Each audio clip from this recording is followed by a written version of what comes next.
On avait eu un petit aperçu pendant la première étape, la veille donc de ce que pouvait être le GR20 avec ses sentiers, ses rochers. Et cette deuxième étape, en fait, cette deuxième journée, ça allait conforter dans l'idée que cette aventure allait nous donner du fil à retordre, parce que on s'est rapidement retrouvé en fait dans un peu de sentiers, énormément de rochers, et ça a été effectivement le vrai début du GR20 tel qu'on peut le connaître, en tout cas dans la partie nord.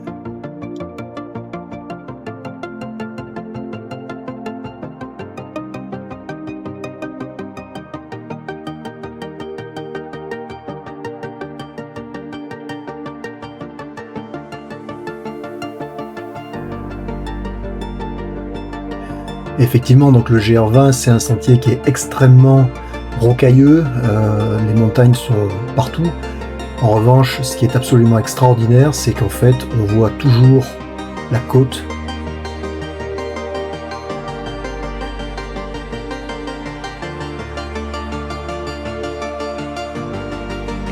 Donc on a commencé notre routine qui allait se poursuivre dans les 10 jours de randonnée, à savoir qu'on se levait le matin à peu près vers 6h30.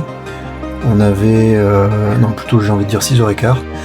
On avait donc la partie qui était du petit déjeuner qui consistait en fait avec des alpènes, des céréales, bon café.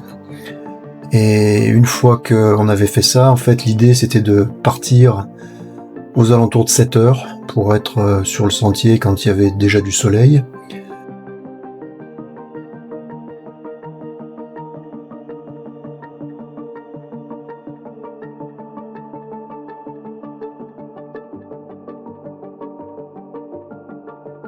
En fait, ce qui se passe, c'est qu'en fait, au début des journées, en fait, on est avec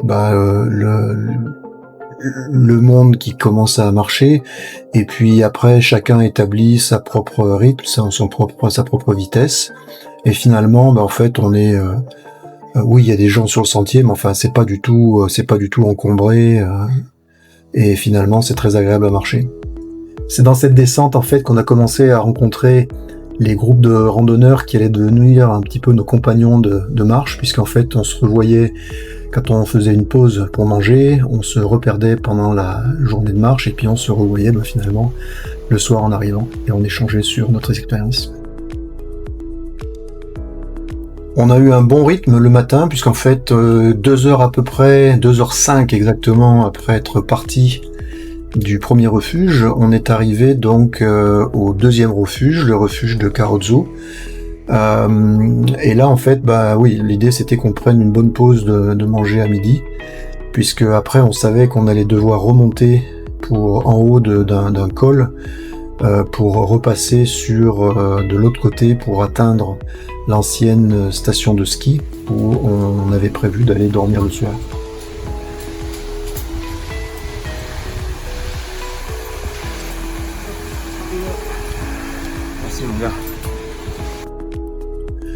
Un petit mot sur nos sacs à dos. Nos sacs à dos en fait faisaient 18 kg.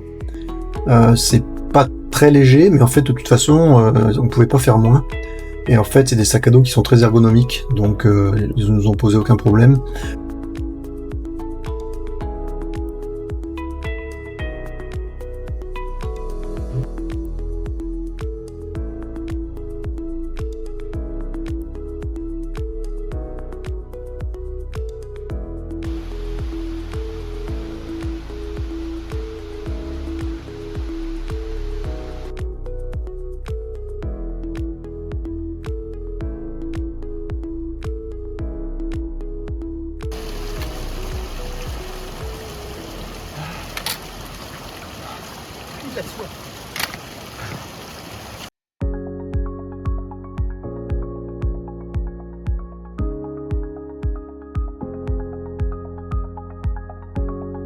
Ce qui est fantastique dans cette randonnée, c'est qu'on avait donc le col en face de nous en point de mire, et lorsqu'on se retournait, on voyait encore les côtes de la mer Méditerranée au loin. C'était extraordinaire. Température une vingtaine de degrés, donc très agréable. Mais quand en fait il nous a fallu 2 heures pour arriver à ce fameux col, et là on était vraiment content de prendre une première pause.